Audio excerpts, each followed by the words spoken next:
going on, guys? So we just got back from Daytona truck meet. Now I got a couple things I got to take care of because I didn't finish fixing everything from that fire that we had back at Plant Bamboo a couple weekends ago.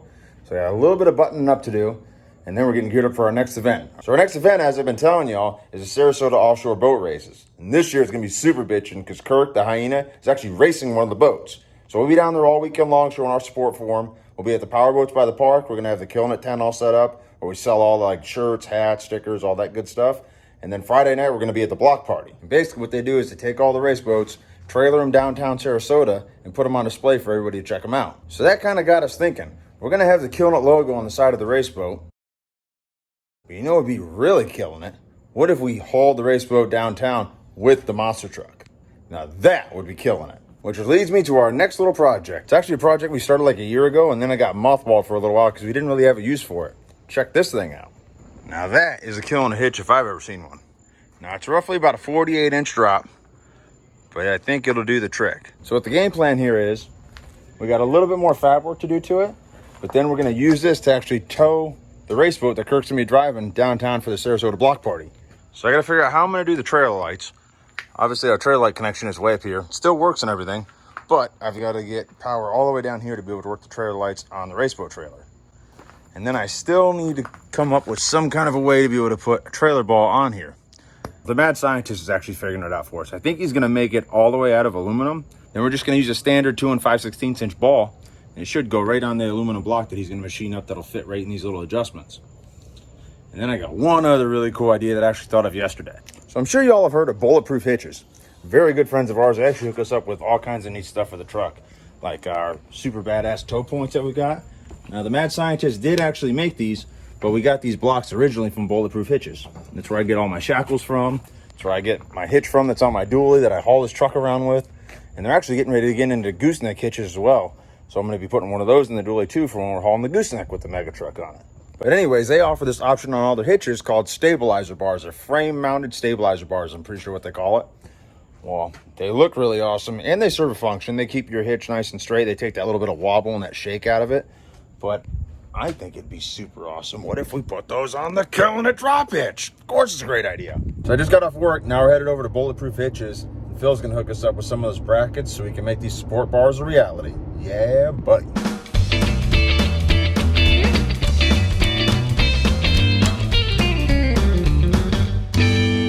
All right, we've got the goods. Check these out. Bam. These are gonna work out perfectly. So this, oh man, the packaging's really good there, Mr. Bulletproof. Bam, so that's gonna go right on the hitch we built. These will mount right to the frame. Boom, that'll be perfect. And now I'm just waiting for my Heims to come in from Red Barn Customs. As soon as I get those, we can figure out what size DOM piping we need. We can start making those support bars. Oh boy, the thing's gonna be sweet. It's gonna look pretty cool too. So now that we got them back home, time to see if we can get a good game plan on how we're going to get these things installed. Man, this is going to be freaking awesome. Pretty pumped up. I think it's going to fit. Ooh. Bam, look at that. Like a gnat's ass over a rain barrel, I'll tell you that. Probably going to have to come up a little bit, though, so I got some good meat to attach to. Probably up there. But then I got to figure out where I'm going to put the other ones. They got to go up there somehow. And we're going to have bars that come down, basically that kind of triangulate. And it'll make that drop hitch that much more stronger. Hell yeah, this is gonna be awesome. Now these are the frame mounting brackets, and oh man, they even come with this sweet pin. You know what, Mr. Phil? Where was that option when I had a hitch on this truck and I was daily driving it? If y'all remember, I used to have the shark cage that would lock onto this truck. So I'd have to take my hitch off every time. And they used to use bolts. It looks like they wisened up and now they have these quick disconnect clips. Definitely much smarter design. Good job, guys. Good job. This would have made it a hell of a lot easier when I was going to hook up the shark cage on the back of the truck. Instead, I had to bring an impact gun with me, wrenches, and get that thing all loosened up. Not to mention it weighed freaking 200 pounds.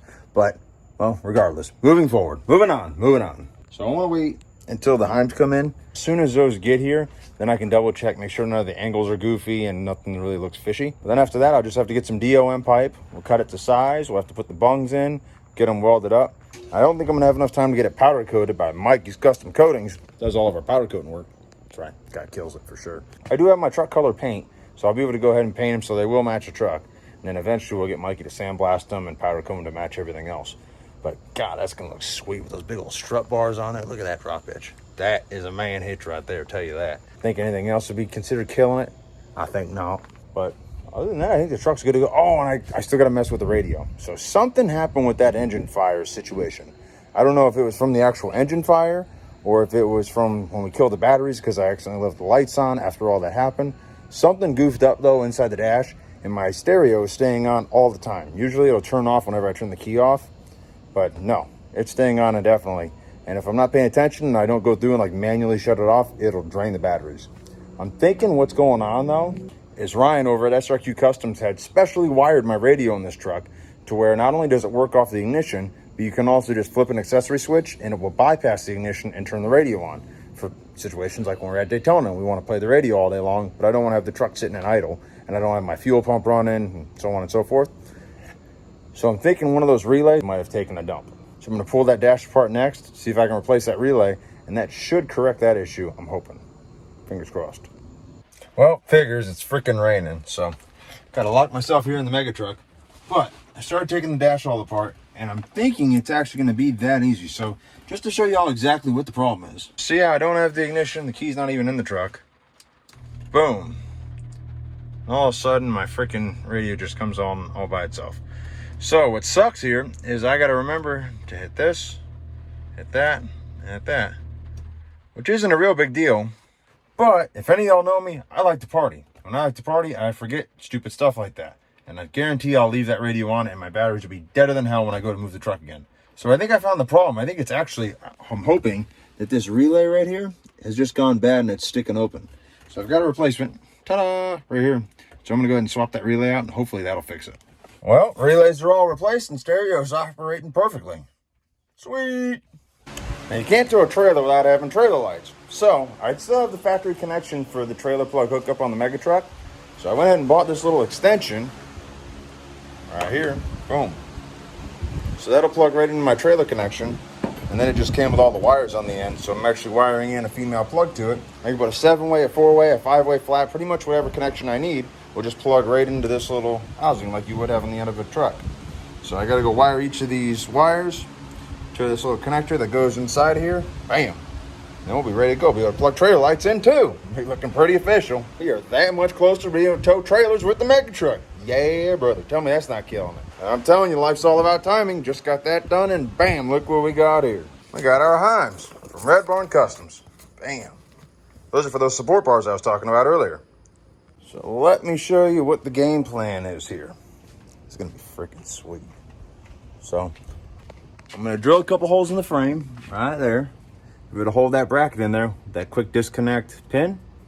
This Heim's gonna go on there. Ooh, gonna have to get in touch with the mad scientist and probably make some little bit bigger bushings because that's a pretty good gap there. And that thing is not that wide. But anyways, this Heim's gonna go on here, boom. And then it's gonna come on down to where I'm gonna put that bracket right, where's that? Right here, right there. Right where that hole is. So then we're gonna have a support bar that basically goes from the frame down to the hitch. Not to mention it's gonna look super badass too, let's be honest. And, oh, and Brian had a really good, I kind of had the idea, but I didn't know if I want to go through the effort. And then when the mad scientist mentioned it, I'm like, guarantee we gotta do it then. What I'm gonna do, I was gonna take DOM pipe and just basically like make long links. But then I was thinking, man, it'd be kind of cool if they were polished because then they would match that bar and that bar. But I don't know if I want to go through all the effort of having to polish it. And then I got to try to hit up Brian, see if we can use his lathe to drill and tap because it's going to be solid aluminum. So we have to drill and tap it with his lathe and might be a little bit pain in the butt. But when I started showing all this to the mad scientist, guess what? He goes, man, why are we doing this out of steel? It'd be way better if we did have a polished aluminum. Sold, hook, line, and sinker. Where do I sign? I'm game. So the next step, I'm going to go through and put these links on here and just kind of double check that I'm not overlooking anything, making sure the angles are going to be okay, everything's going to tighten up just fine, there's not going to be any clearance issues. But once I verify that all that's good, then I got to drill 4 holes in the frame to be able to mount these brackets on there. And then I got to drill a 5/8 inch hole right there. Then I can get good measurements on exactly how much aluminum we need, how long we need those links to be. And then we're cooking with bacon. We're going to be all set. We got freaking drop hitch, we got light extensions, we got support bars. We're killing it, tell you that.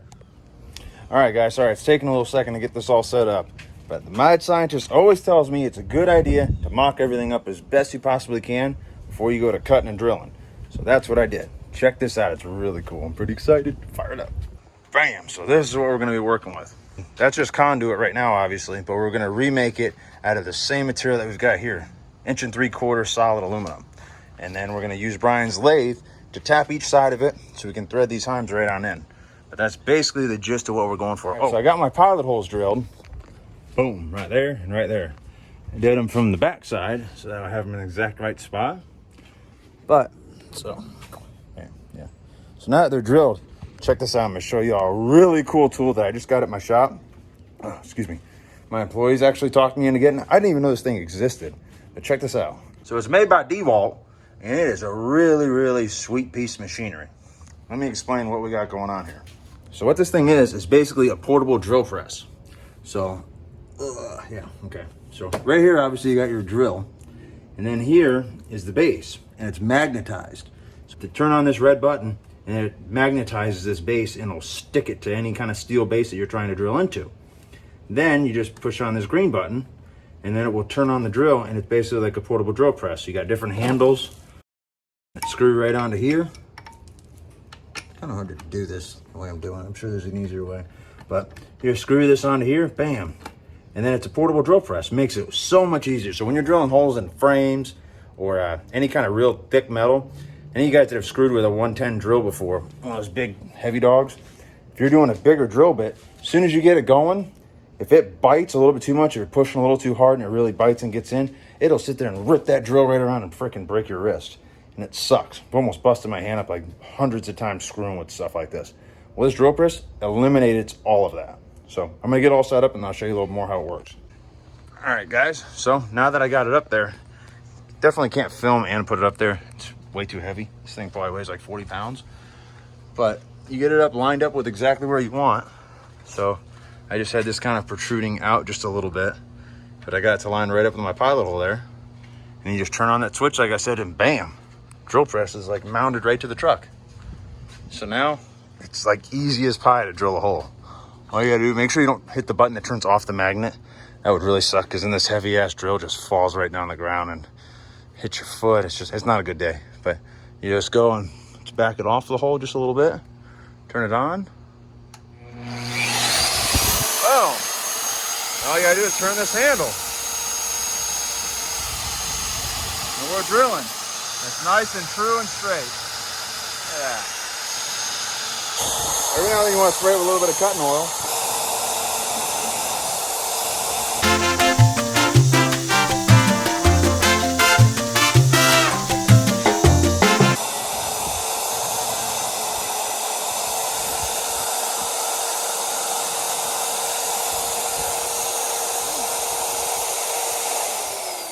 Yeah.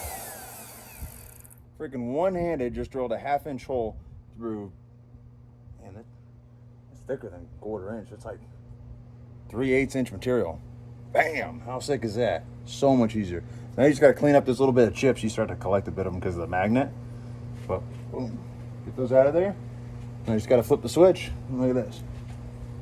Easy as pie. Boom. Look at that. She comes right off. Just flip the switch, demagnetizes, pour right off. Number 2's right there.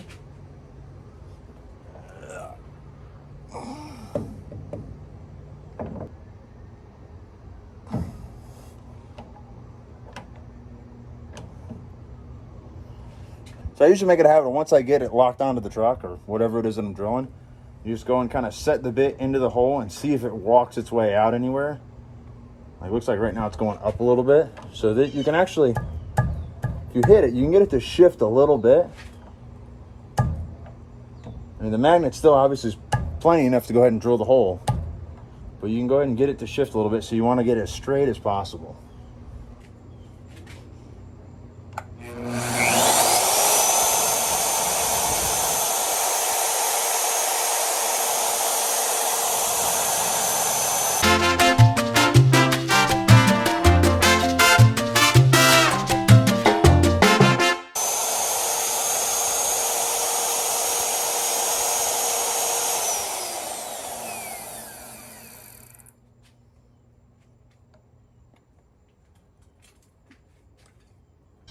See, check that out. That is some thick stuff.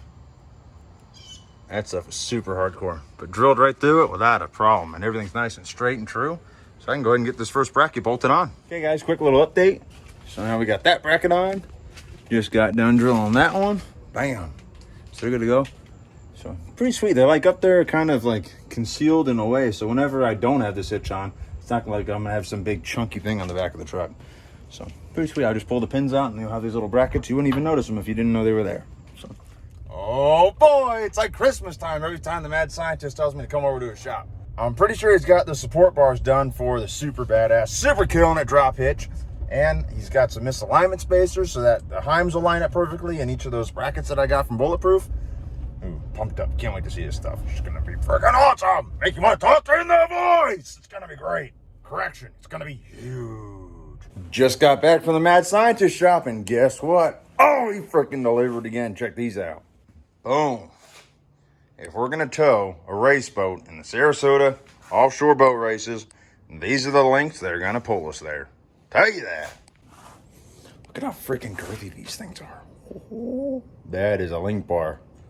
Bam, already tapped, ready to go. So the only thing I got to do is polish these babies up, get them installed in the truck, and I got to put the heims in them too, obviously. But then we're basically ready to rock and roll. So I'm going to head over to the machine shop now and load these things into Brian's lathe because it makes polishing them way easier. You just load them in and it spins them 1,000,000 miles an hour. You can literally just hold a piece of sandpaper there, sand them all smooth, and put a little bit of polish on a microfiber rag and polishes them right up to a nice and pretty finish.